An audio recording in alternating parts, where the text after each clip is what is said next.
Preview. Preview. Preview.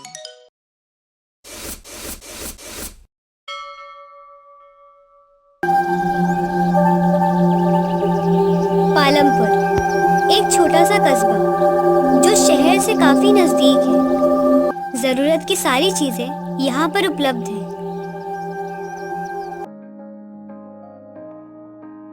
इस छोटे से खूबसूरत कस्बे को पता नहीं किसकी नजर लग गई। यहाँ कुछ अनहोनी सी घटनाएं होने लगी। राहुल, तुमने देन भेजी है, तुम ही लेने जाओ। ना बाबा ना, मैं तो नहीं जाने वाला। कौन उस सन की साइंटिस्ट की गालियां सुने।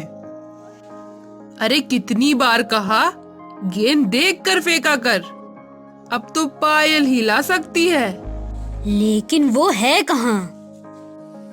लो, नाम लिया और बंदरिया हाजिर।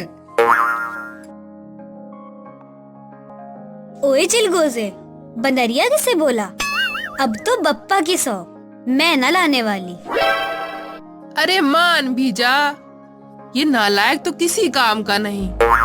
फिर वो सन की केवल तेरे ही बस का है। ठीक है, ज्यादा मक्खनबाजी नहीं, लाती हूँ। पायल उस सन की साइंटिस्ट के घर जाती है, जो पूरे कस्बे में पायल के अलावा किसी से बात नहीं करता।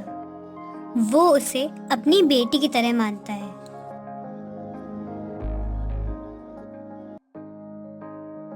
बेटा अंजल, कितनी बार तुम लोगों को कहा कि यहाँ मत खेला करो। जरा इस नालायक को समझाओ, थोड़ा पढ़ लिख भी ले। काका, बस थोड़ी देर में हम लोग चूका को भेज देंगे। क्या बापू, सबके सामने बेइज्जती कर देते हो। चल घर आ, तेरी आरती उतारता हूँ।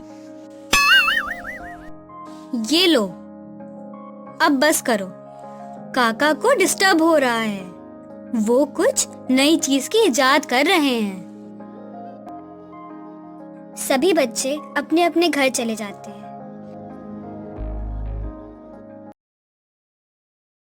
फिर अगली सुबह। अंजल, तुम्हें कुछ पता है? कल रात दूधनाथ काका की एक भैंस गायब हो गई।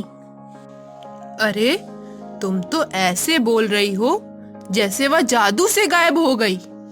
अरे कहीं चली गई होगी। लगता है कोई रात में भैंस खोलकर ले गया। अच्छा, तुम स्कूल जाओगे? नहीं, मैं नहीं जा सकता। सुबह से मेरी साइकिल नहीं दिख रही है। मैं तो पिताजी को यह बात बताने जा रहा था। हाँ, ये तो विचित्र बात है। हमारे यहाँ चोरियां भी होने लगी। मुखिया काका को बताना होगा। मैं भी चलती हूँ। दोनों लोग मुखिया के पास जाते हैं, लेकिन वहाँ पर पहले से बहुत भीड़ लगी है। मुखिया जी, आप जल्द से जल्द कुछ करिए। हाँ, मैं भी बैल के बगैर खेत कैसे जोत पाऊंगा। मुखिया जी, ये किसी आत्मा का काम हो सकता है। एक ही रात में इतनी सारी चोरी। क्या बेवकूफी की बातें कर रहे हो? आत्मा वात्मा कुछ नहीं होती। ये तो किसी चोर के गिरोह का काम लगता है। देखिए, आप लोगों को घबराने की कोई बात नहीं। मेरा विचार है कि हम सभी के घर से रोज एक एक व्यक्ति रात में पहरेदारी करे। सब एक साथ बोलते हैं। हाँ, मुखिया जी ठीक कह रहे हैं। हाँ, ये ठीक है। रात में अंजल, चूका, बुधई व रामू पहरा देते हैं। अरे आज तो अमावस्या की रात है। आज तो आत्माओं की शक्तियाँ कई गुना बढ़ जाती हैं। ए बुधाई, काहे डरा रहे हो? अरे बच्चे भी डर जाएंगे। वैसे भी कितनी काली घनी रात है।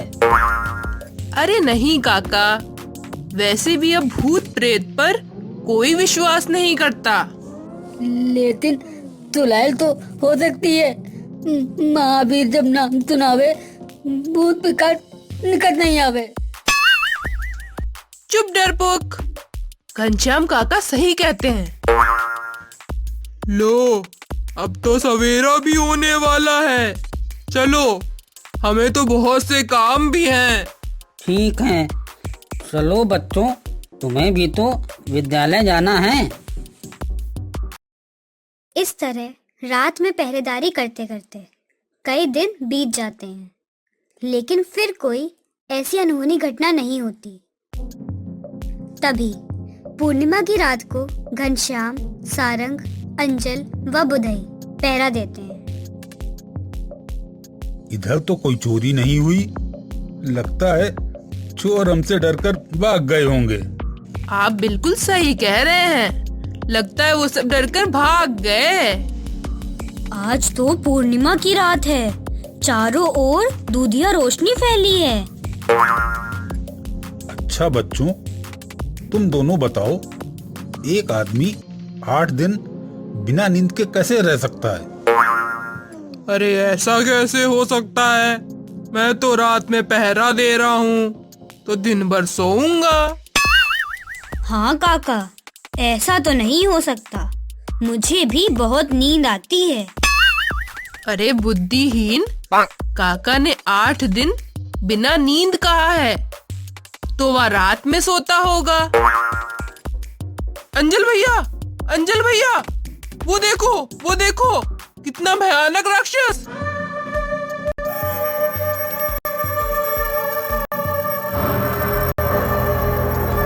अरे अरे कहाँ? अरे काका, वो तो पेड़ की परछाई है। आप भी काका। अरे ये क्या? वो परछाई तो अचानक गायब हो गई।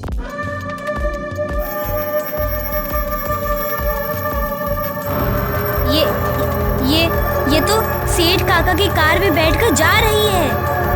अरे रोको इसे। ये कार लेकर 9-2-11 हो गई।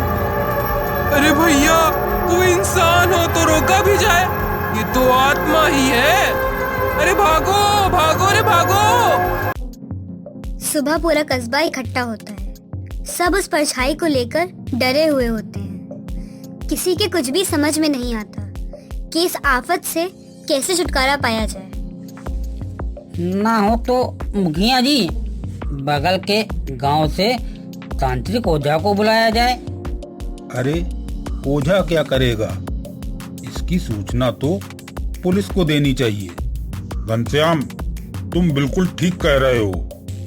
हमें इसकी रपट तो करनी ही होगी। आखिर ऐसे ही हमारी आंखों के सामने से चीजें गायब होती रही तो कैसे चलेगा? मुखिया जी, इसमें पुलिस कुछ नहीं कर सकती। ये तो हमारे ऊपर कोई दैवीय प्रकोप लगता है। तभी वहाँ अंजल और उसके दोस्त पायल, सारंग, चूका व राहुल आते हैं।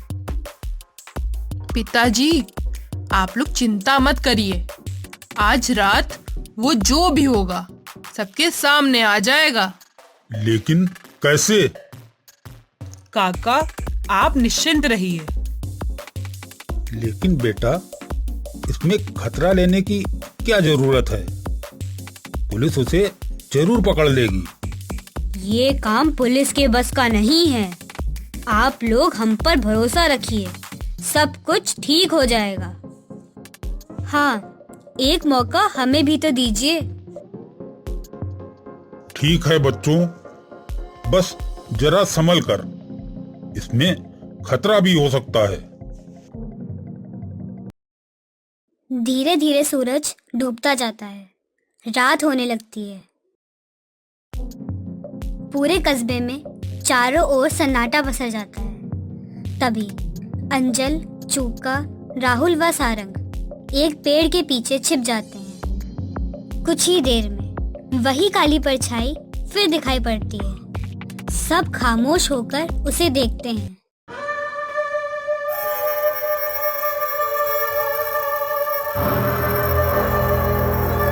वो परछाई डॉक्टर के घर की तरफ आगे बढ़ती है। ये क्या? ये दूसरी परछाई कहाँ से आई?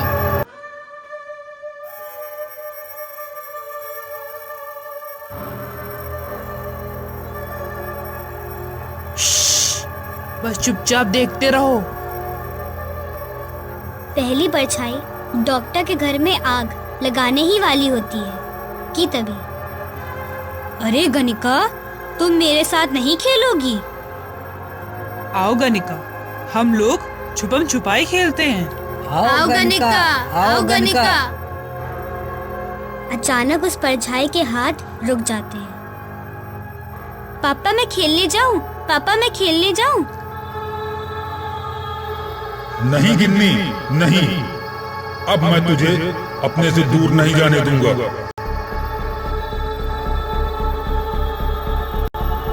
फिर वो परछाई उस दूसरी परछाई को चिपका लेती है।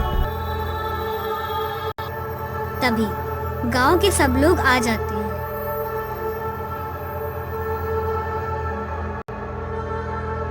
धीरे धीरे वो काली परछाई अपने वास्तविक स्वरूप में आने लगती है।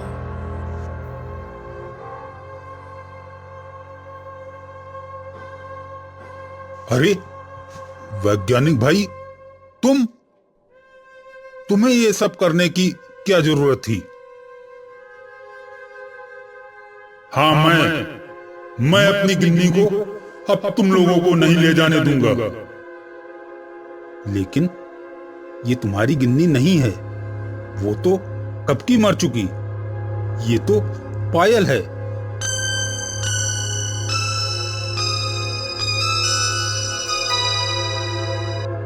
उसे तुम लोगों ने ही मारा है। ऐसी बातें कर रहे हो। अगर उस दिन तुम सबने मेरी मदद की होती तो मेरी गिन्नी मेरे साथ होती।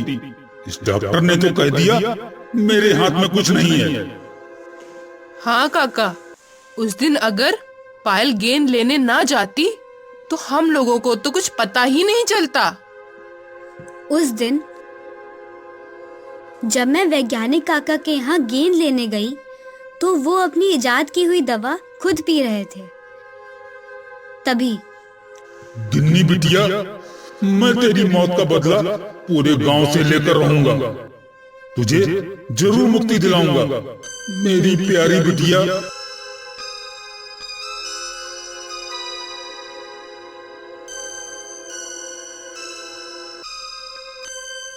काका, मैं तो तुम्हारी गिन्नी की तरह हूँ। आप ये बदला लेने की बात मन से निकाल दीजिए। हाँ वैज्ञानिक, पायल बिटिया ठीक ही कह रही है। वही क्या, हम सब तुम्हारे अपने हैं। जो ईश्वर को मंजूर था वो हो गया।